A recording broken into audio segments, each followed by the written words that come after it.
Seguimos Sí. hablando de alquileres, nada más ni nada menos. Nos enteramos que muchos de los contratos que tuvieron que renovarse vienen con 50% de aumento. Estamos hablando de que la gran mayoría de nosotros alquilamos. ¿Por qué se da este desfasaje? Vamos a hablar de este tema con nuestro invitado, Ariel Doracio. Él forma parte del Consejo Asesor de Vivienda de Rosario. Ariel, ¿cómo estás? Buenos días. Buen día, ¿cómo están ustedes? Bien, queriendo conocer un poquito más, ¿por qué se da? ¿Esto tiene que ver con la implementación de esta fórmula de parte del Banco Central? Hay dos situaciones, o quizás hasta tres, como para discriminar en el análisis de cómo se actualizan los alquileres.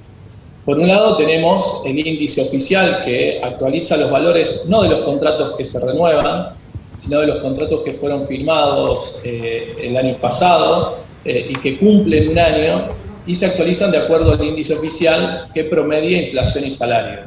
Este índice para el mes de noviembre reporta un incremento del 50% que claramente está muy por encima de las posibilidades salariales de las grandes mayorías en la República Argentina. Esto tiene que ver porque la fórmula está compuesta también en partes iguales por la inflación. La inflación en la Argentina le viene ganando por escándalo a los salarios, genera de que el índice se actualice en un 50% para el mes de noviembre. Claro. O sea, Ariel... Sí. No, te quería preguntar...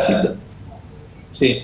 Te quería consultar entonces, ¿la fórmula está distorsionada por estos elementos que la integran? Fundamentalmente por la inflación. La inflación obviamente empuja hacia arriba al índice de contratos de locación. Es un índice nuevo que se aplicó por primera vez a partir de julio de este año. Nosotros la proyección que hacíamos a marzo de 2021 para el mes de julio era de un 33%. Lo que sucedió fue que a partir de que la inflación superó los 5 puntos mensuales, la inflación oficial, esto hace que se vaya empujando hacia arriba este índice que también está compuesto por el RIPTE, que es cómo se comportan los salarios estables en la República Argentina, y es un índice que genera el Banco Central de la República Argentina. Reitero, esto golpea muy fuerte. Algunos quieren derogar la ley. El problema es que derogar la ley nos llevaría a un escenario aún más caótico. Me parece que en todo caso lo que hay que establecer son modificaciones de acuerdo a las posibilidades económicas de los inquilinos y las inquilinas. Es decir, seguir conformando este índice, pero que tenga un tope, y que ese tope no escape de las posibilidades económicas del salario.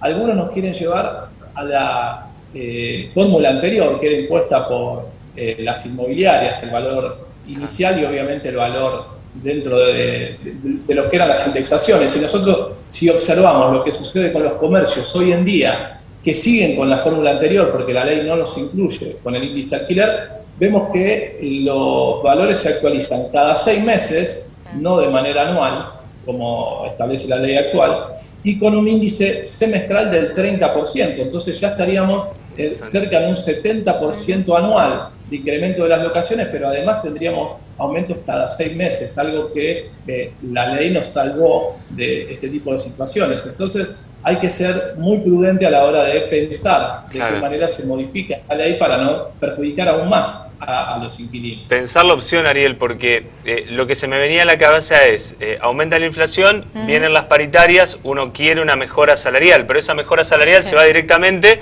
a pagar el aumento que va a tener el alquiler. Es decir, que el trabajador va a quedar siempre en la misma.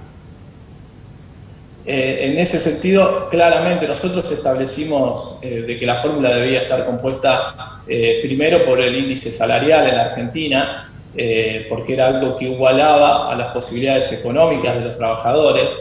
La discusión fue muy fuerte y el lobby también, y quisieron de que el índice estuviera compuesto, algunos por índice UVA. ¿Te imaginás si esto estaría actualizado por índice UVA? Tendríamos que hablar hoy de un 70-80% de actualización anual de los alquileres. Y otros plantearon de que se actualice solamente por inflación. Como estamos en democracia y obviamente los legisladores que tomaron la discusión llegaron a un acuerdo de que se componga en partes iguales por inflación y salario. Si bien nosotros entendíamos que era un problema a lo mejor a resolver el tema de dejarlo libre, sin establecer topes. Hoy estamos viendo esos resultados. El problema es que aquellos que querían imponer índice UVA a la actualización de contratos son los mismos que hoy nos están planteando derogar la ley. Me parece que lo que hay que hacer es coherentes en ese sentido y por lo menos pensar, eliminar el componente de inflación y dejar solamente el componente salarial, o directamente establecer un tope de que el índice no pueda estar por encima de los 2-3 puntos de lo que se compone en el índice Richter, como para salvaguardar una situación en la cual tenemos un índice de morosidad alto y con este tipo de situaciones es más compleja. Y si lo dejamos en manos del mercado, los alquileres comerciales nos dan un claro ejemplo de que en realidad el abuso sería mucho peor, porque se actualizarían cada 4 o cada 6 meses y con un promedio de un 70% anual. Y vemos también que cuando se renuevan los alquileres imponen aumentos que van en el 80 al 100%, algo que obviamente la ley no regula. Ariel, dos preguntas. Hablabas del nivel de morosidad. ¿De qué volumen estamos hablando hoy? Y segundo, ¿es posible modificar esta ley de alquileres, corregir esta fórmula, teniendo en cuenta lo difícil que fue tratar ya de por sí la ley, conseguir los consensos? Como primer punto, el índice de morosidad está en un orden del 14%, 15% aproximadamente. Si bien bajó, se redujo a la mitad de lo que teníamos el año pasado. Es un índice que prácticamente se multiplica por 15 si lo comparamos con los niveles históricos de morosidad en términos de alquileres. Siempre estuvo en un techo del 1%. Hoy está el índice que superan el 10% y que obviamente preocupan y son altos. Y con relación a si se podrá modificar, y es muy difícil, porque ya la postura de legisladores que van a ser diputados a partir del 10 de diciembre, como Javier Milei o como María Eugenia Vidal, es directamente derogar y que sea el mercado quien regule los valores y el acceso a la vivienda en la Argentina, algo que ha sido, digamos, terriblemente nocivo, no solo para los santafesinos, para todos los argentinos y sobre todo por la gran cantidad de inquilinos que hay en las grandes ciudades en nuestro país. Nosotros pasamos de un 16% de inquilinos en 1980 a un promedio del 32-33%. Se duplicó en 40 años. Y esto habla a las claras del abandono que hizo el Estado a la hora de garantizar el acceso al hábitat, que lo ha dejado en manos del mercado, que lo que busca es maximizar sus ganancias y que no le interesa si un empleado o un trabajador puede calificar para comprar una vivienda o para poder pagar el alquiler mensual sin comprometer su llegada a fin de mes. La verdad, más claro, imposible. Ariel, gracias por estos minutos, gracias por la claridad. Ojalá esto se pudiera corregir, más allá de una cuestión de la ley, quizás por una implementación a través de un decreto, una corrección en la reglamentación.